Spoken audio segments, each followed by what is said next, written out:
Hello, everybody, and welcome back to another session with the A4Q Testing Summit Edition 2025.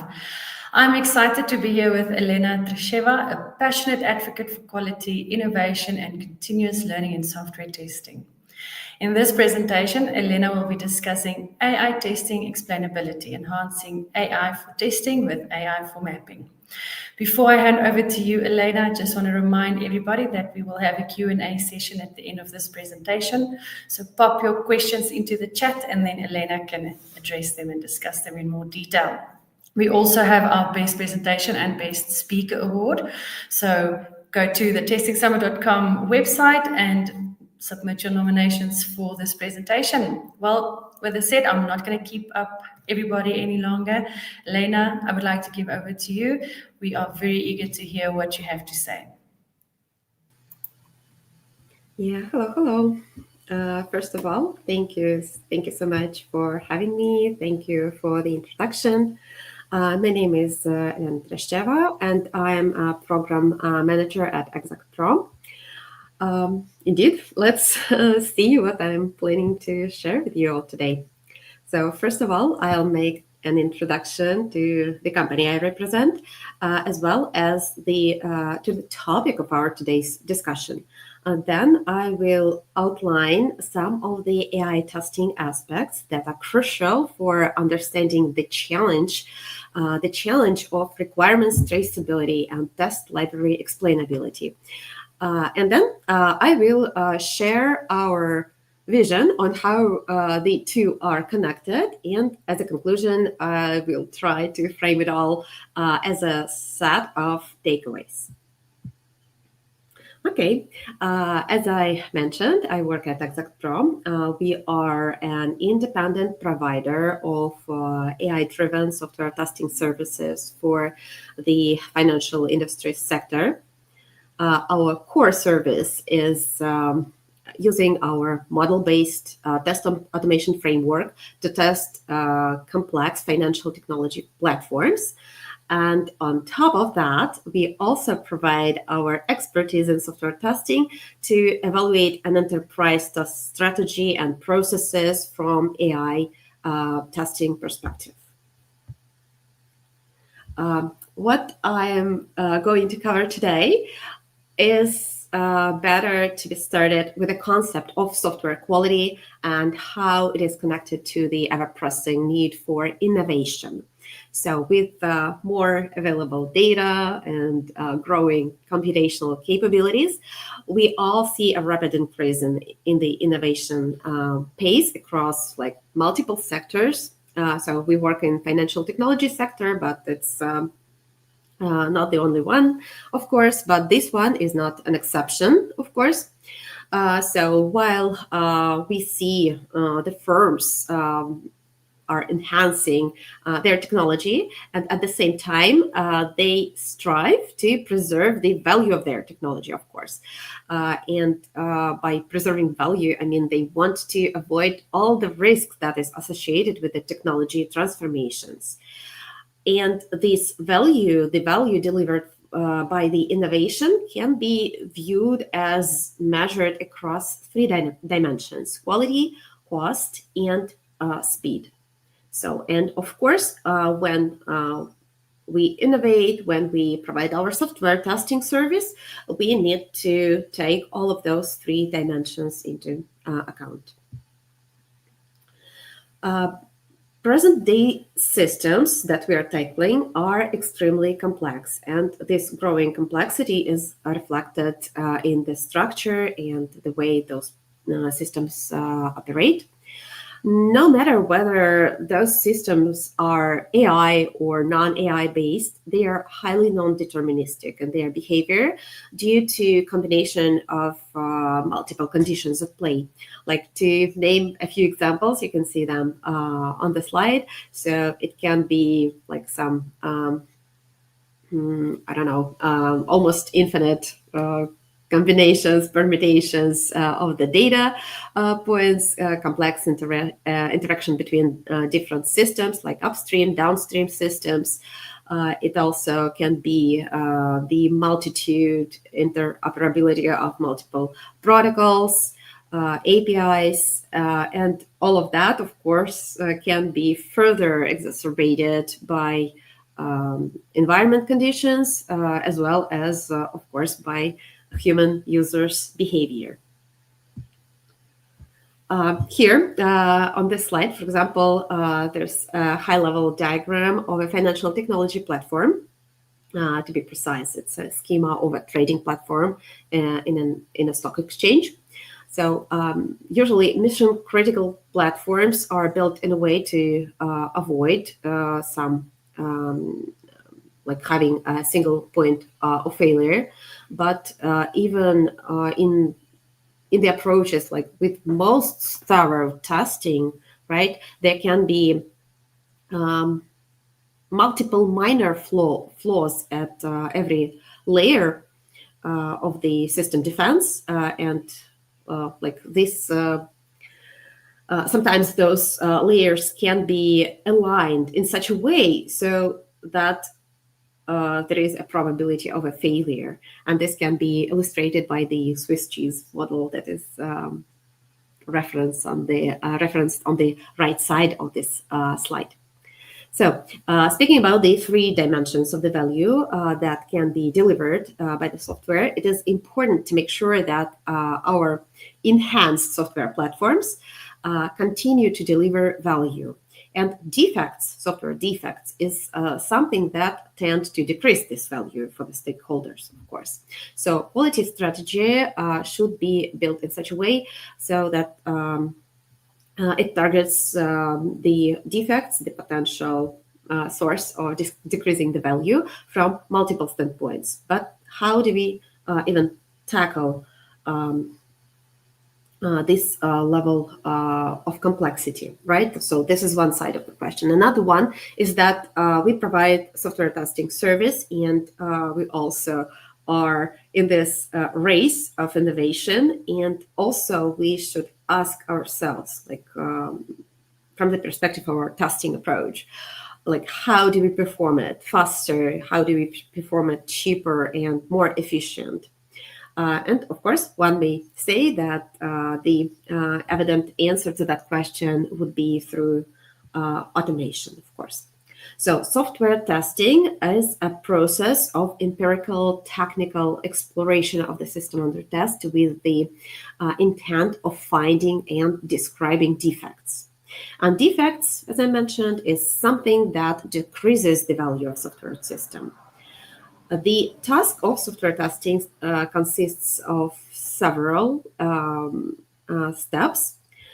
First of all, we have to select a subset of possible actions to perform against the system, right?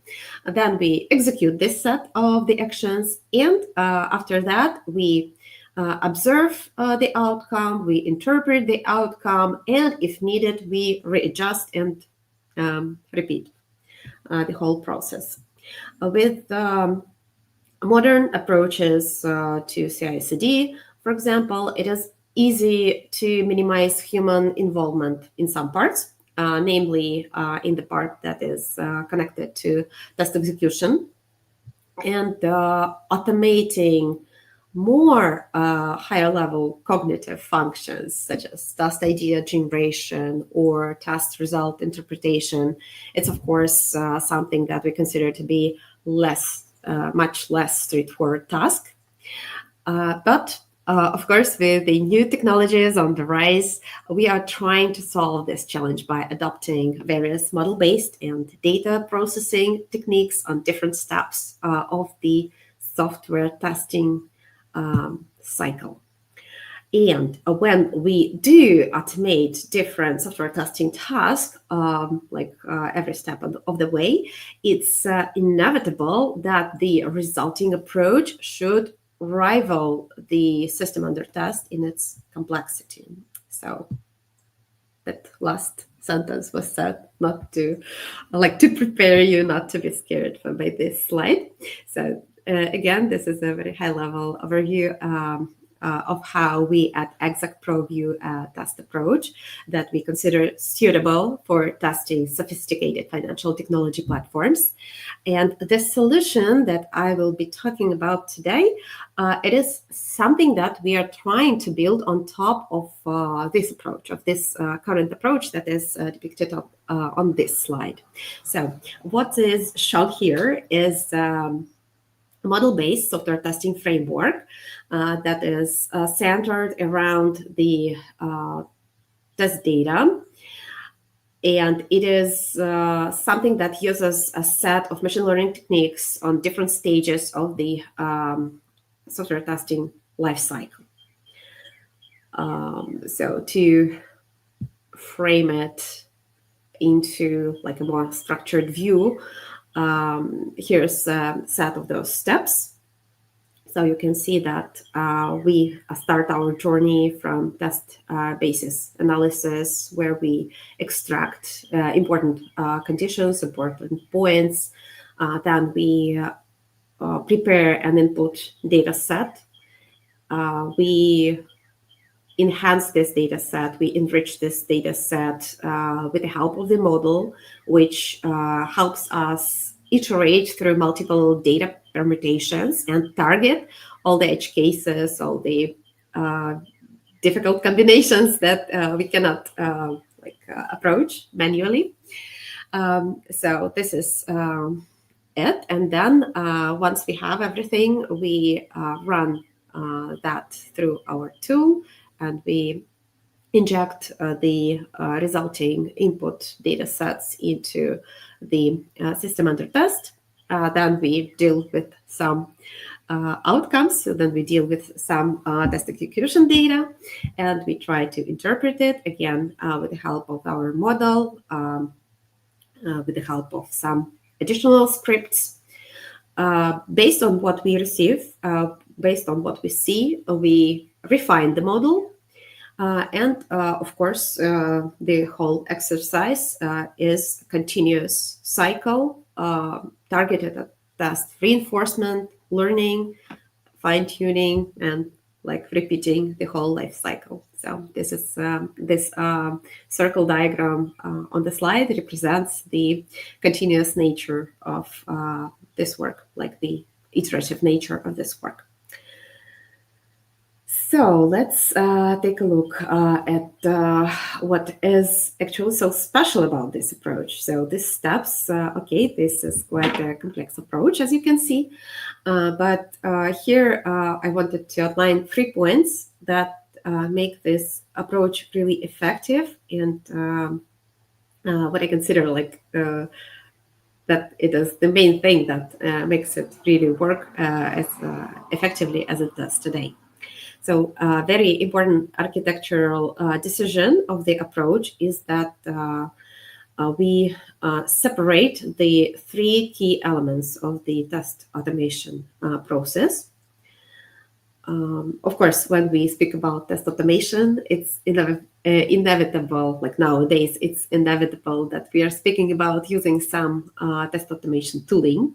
So one of the key constituents is the test automation framework that we use to interact with the system under test, as well as to manipulate with the test execution data. So the tool should be, of course, up to the task to work with concurrent data flows across multiple users and protocols. It also should handle massive arrays of data to support large-scale combinatorial checks, and also at the same time to be able to assess the system behavior, not only from the functional perspective, but also from the non-functional perspective as well.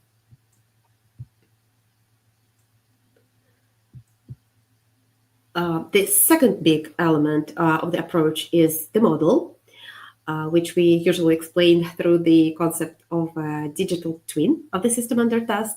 And what really stands behind this metaphor is a set of Python scripts that capture the behavior of the system under test.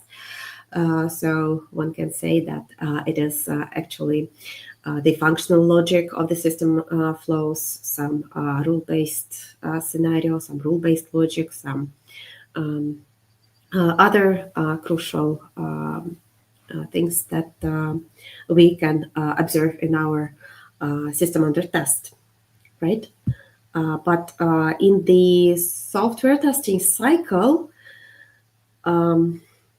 this model has several main functionalities.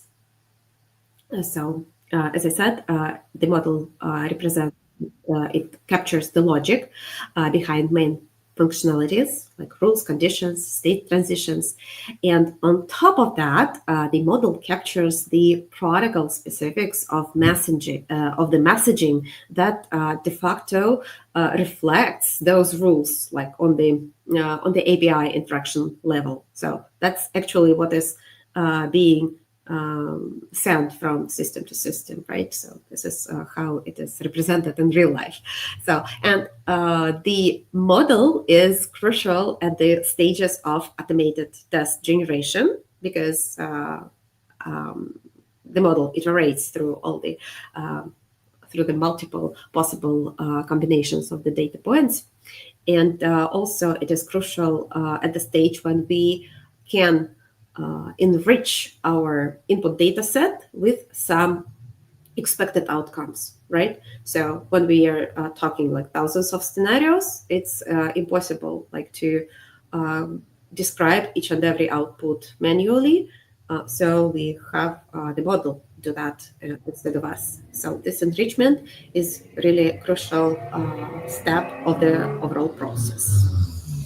And the third element, very important element, is the data.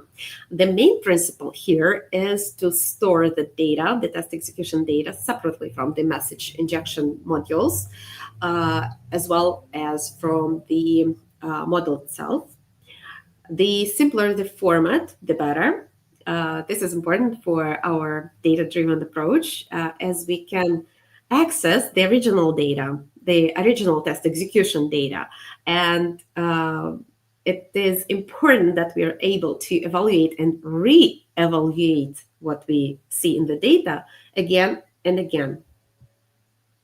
So what kind of data can it be? So it can be literally everything, like anything that we can see during the testing process, like from test basis analysis to what's inside the test library to some maybe known facts about how the system really operates, like what are the known defects in it. The model-based approach means constant iterative improvement of our knowledge about the system under test. And the principle of the data being stored separately allows us to perform those checks when we update our model without the need to actually run the tests again and again against the actual system. So it is a very powerful approach, in a sense that we can fine-tune the model, but not without like the need to deal with heavy traffic of the data. So yeah, we can just use the same data, but evaluate it using fine-tuned set of rules and see the updated results. So as you can see, in our approach, we deal with a lot of data, which is something that really enhances the whole concept of test automation. And quite ironically, it is also a source of a challenge. So when the testing approach is built around the data, when it deals with thousands of test scenarios, massive arrays of test execution artifacts, it is extremely difficult like to report back to stakeholders as to what checks were really triggered by the framework, which requirements were covered, and what test execution results mean overall, right? And what does that mean in the context of software testing, as a service, right? And why this challenge is important. First of all, software testing is an information service, like in the first place. But what information should be provided, and what information has the most value? So that can be very different from the perspective of different stakeholders, or maybe rather different stakeholders may focus on slightly different aspects of what testing brings to the table, right? So here we have a powerful tool and a lot of task execution data on the one hand, right? And the data on uncovered defects. So that's one side. And another side of that would be how this measures against the agreed scope. Like how does that traced back to the requirements, right? So thus, if we like evaluate this from the point of view of the testing team, or test manager, we like to bring the most value for the software testing exercise. We need to deliver the value across both of these dimensions, like balancing out our main task, like the principal task of software testing, like of finding defects through massive automation. And yet, at the same time, we need to be able to quickly report on the coverage, and we should be able to quickly explain like what's inside a certain fragment of our test library. So remember, it was generated in an automated mode, right? So when we perform test management activities, right? So it is important to understand where we have everything, like every part of the puzzle. So this brings us to the concept of the requirements. Requirements can be human readable, they can be in the machine readable form. And of course, if we are here in the test automation mindset, we might think that the machine readable format is more natural for that, right? So it definitely seems like a better choice, but in reality, it's quite challenging. Like I'm not sure whether it's possible at all, like to find projects where the requirements would not be communicated in the human language form, right? So, and this is even without mentioning that some requirements may be unstated, like they can be implied, they can be derived from other requirements, like instead of being directly stated. So, given that, how do we map those onto our automated library that contains thousands and thousands of test scripts? So there is a very nice explainer, like a set of educational videos dedicated to machine learning. And the starting point for any machine learning related exercise is captured in full by the picture on this slide. So this is our first step. So label all the things. So what should we label exactly? So as I mentioned before, a key element of our test approach is the model. So we may want to find the data points for this model to label. Broadly speaking, when we look closer to the labeling problem, there are two types of information that we essentially need to identify within our test execution data, within our test approach, maybe. Something that is known to us as a set of facts, that would be one group, right? That can be some declarative information like lists, values, something like that. And another side, another type of the knowledge is how something is actually operating. What is the state transition sequence? What is the order of the events that are triggered by a particular set of values in the system? So it's more a dynamic nature, right? So maybe something that is more similar to events rather than declarative descriptions of what we have. So in existing approach, we already tackle some of this data, some of those types of information. To be more precise, when we use our model-based task generation, and also when we are at the stage when we add interpretations into our task execution results. So at all those steps, the model creates annotations. So the labels are created automatically, they are added to the data, and if we look at them, like try to classify them, to group them, we can see that uh, they're not the same. They are rather represent multi-layer information.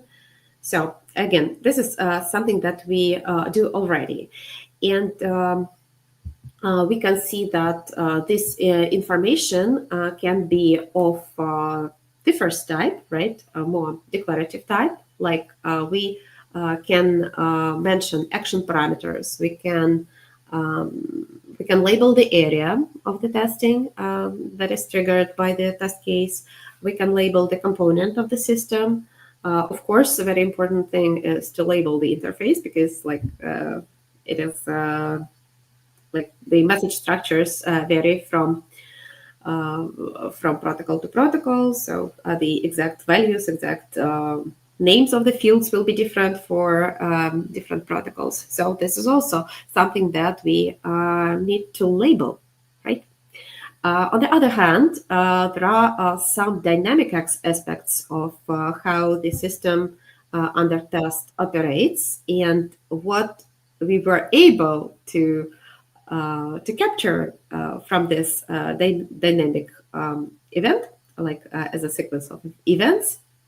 So we also can label that. In this case, like on a deeper level, that would be the most more procedural part. So we can see that on the right side of the slide. So we can describe the state of the system before and after the test is actually run.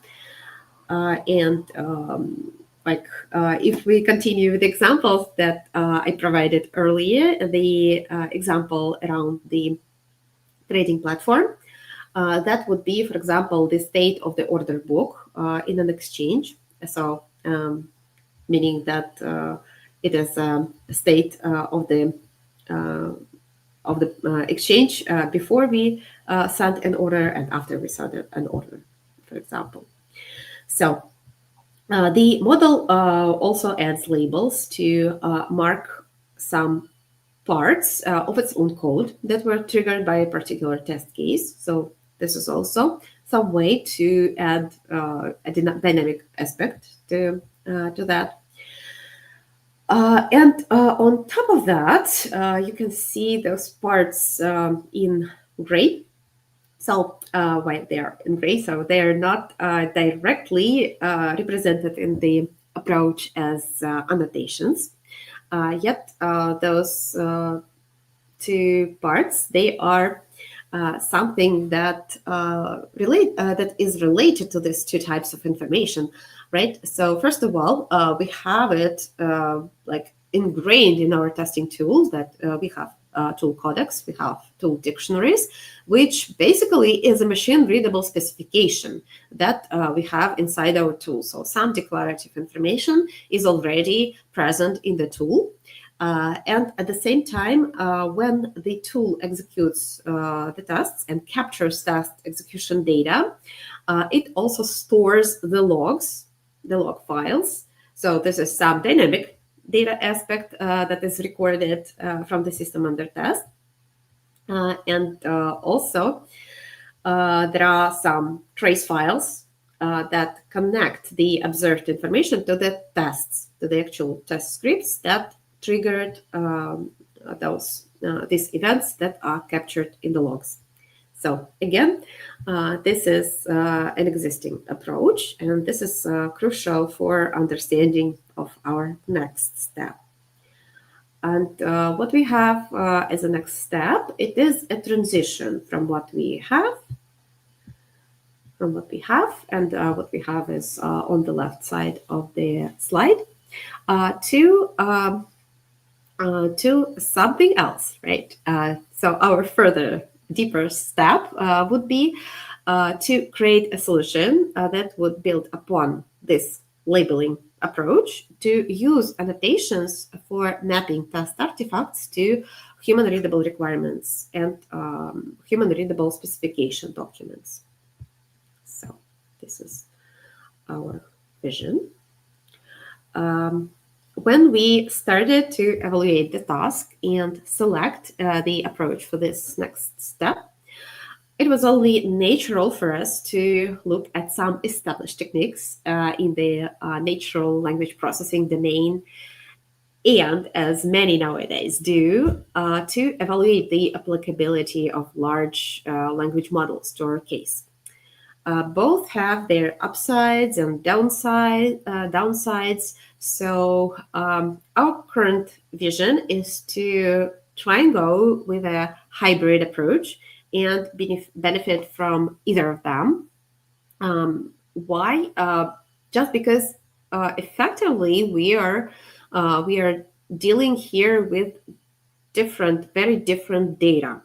So some slides ago, I talked about the difference between human readable and machine readable specifications. And what we have in tool dictionaries and system annotations, this is structured data. This is very formalized data. Like if you look at it from the perspective of like what kind of data is contained in these annotations, one may consider that it is already a machine readable specification of the system under test. Like we can imagine a totally artificial situation when no one knows how exactly their own legacy system works, right? And they say want to obtain this knowledge like through operational cycle replay. So when we do that, like we obtain this data, and this data will be the only source of our requirements specifications that describe the system under test. So this is an artificial example, of course. So what I wanted to say that we have structured data, the data that have a very structured nature. And on the other hand, with the requirements, with the human readable requirements, we have the specifications, the description of how the system operates, but in a human readable form, in the form of a natural language, right?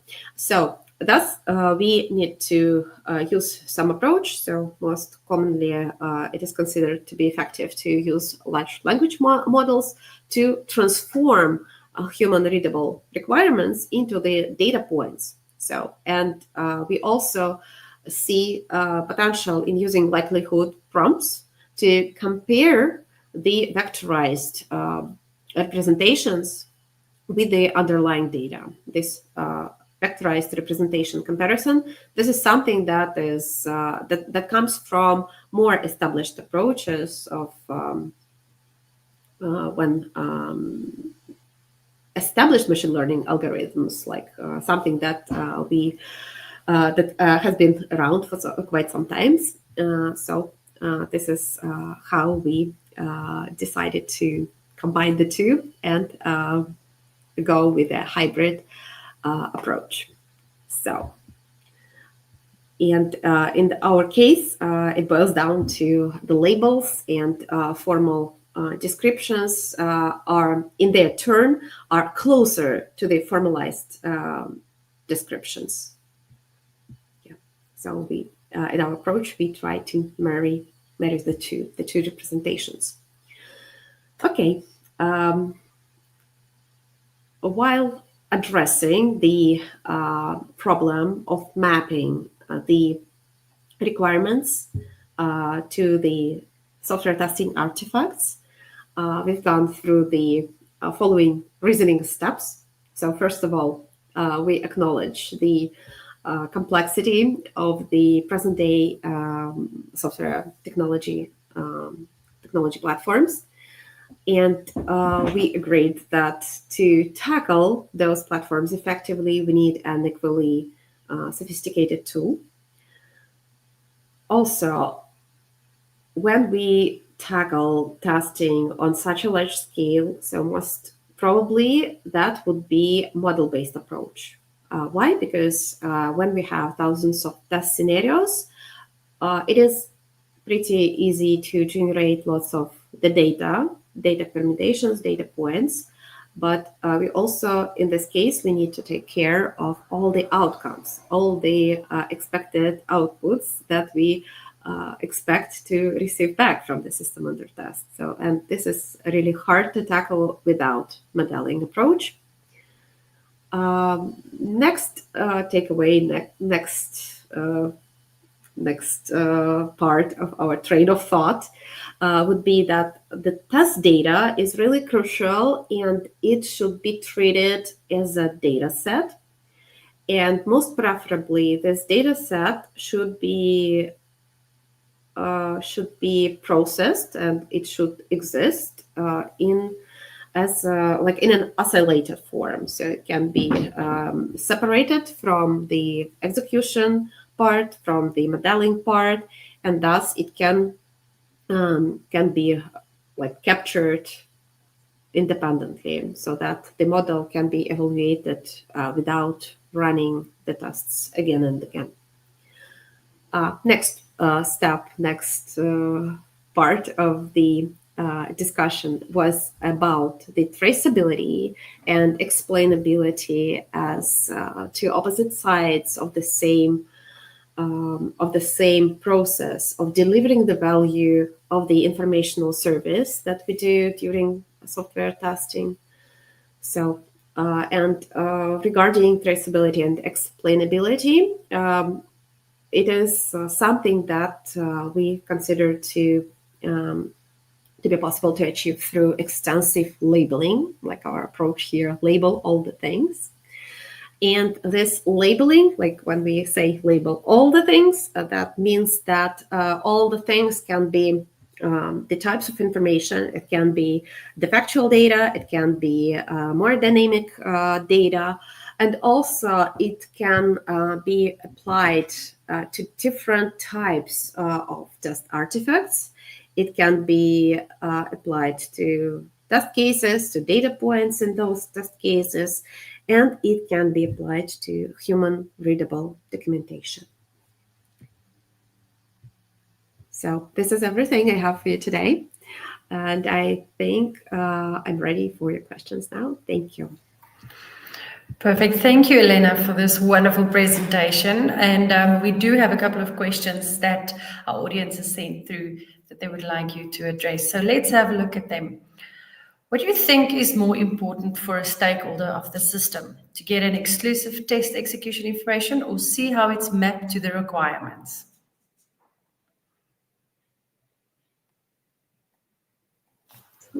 Yeah, I was on mute, sorry. That's a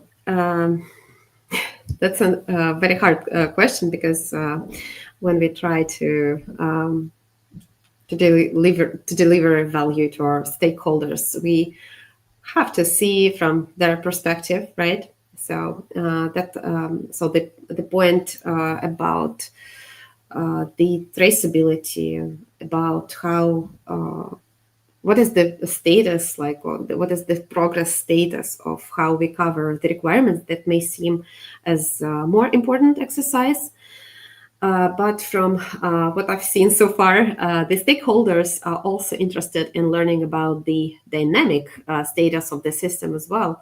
So if we talk about a stable system, so that, say, we are past that stage when the regression exercise does not uncover too many of the defects, So it's always important to understand what's changing in this system. Like complex systems are also the ones that are that are most non-deterministic. So it's the dynamic aspect of the system state that is also important to fully understand the technology at hand. So when we have this traceability solution, this is of course important. But I'm like surprised to see that stakeholders also like take their time to ask like, okay, you have such a big library. What's actually changed during the execution? So Thank you so much for answering that question. Our next question, have you already started to implement the vision you just shared? If so, can you speak of any challenges that you faced during the actual implementation? Yeah. So as I mentioned, we at ExactPro have been labeling the data since the inception of our current model-based approach, and now that we are starting to implement our next step of extending it towards the mapping to requirements, it becomes apparent that the task is quite challenging if we look at the system under test in the entire context of how it operates. So not only on as scenario level, like because like when you come up with a test scenario, like either you or the model, like whoever calculates the expected outcome for you. So it goes through a certain path, right? But something can take another course of action in the actual during the actual task execution. You planned to be targeting one line of the requirement, like one condition, one, let's say, decision branch, right? So something slightly changes, and instead of going according to this line, your actual test execution, the same input data triggers a slightly different atomic requirement. So this is something that is a real challenge, and that's why it is so difficult, like to come up with this approach, right? So it is not enough to add labels to test cases. It is really important to take into consideration like what we have after the test execution of this same test scenario. So, Well, thank you, Elena. We have more. How do you tell your stakeholders that the depth of testing does not demand, example, 100 test cases?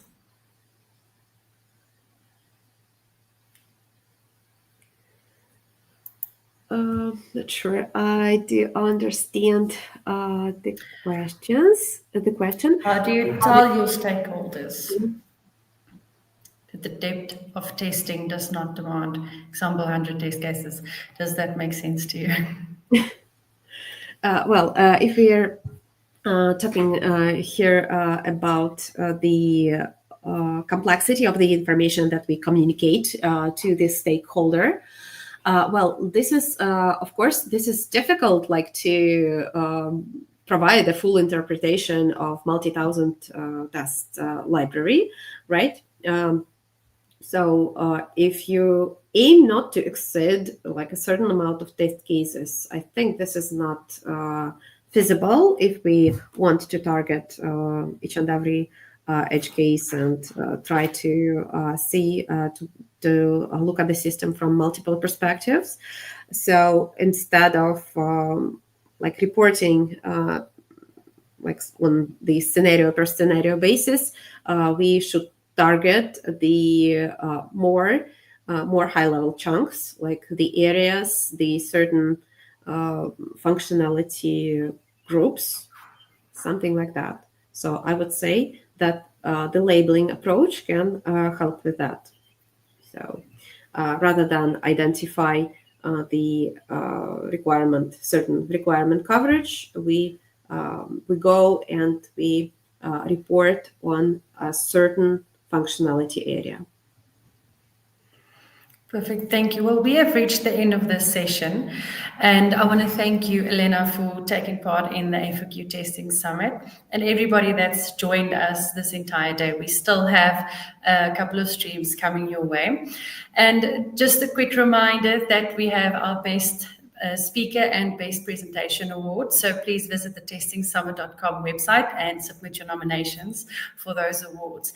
And then also all the presentations will be available to rewatch on the testingsummit.com website and our social media channels.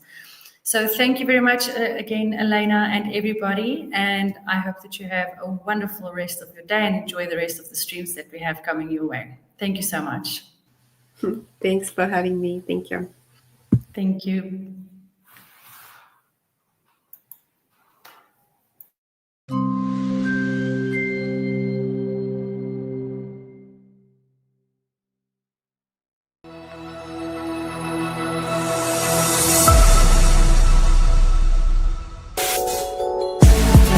Software testers. Move beyond theory and master testing with the AI-powered ISTQB add-on Practical Tester by A4Q program. The ISTQB add-on Practical Tester by A4Q equips you with the theoretical skills and practical competence to truly excel. Learn how to apply black box testing like a pro. Estimate accurately, write flawless defect reports, and catch issues early. The ISTQB add-on Practical Tester by A4Q complements your ISTQB certification by turning knowledge into powerful action. Visit our website and find out more information.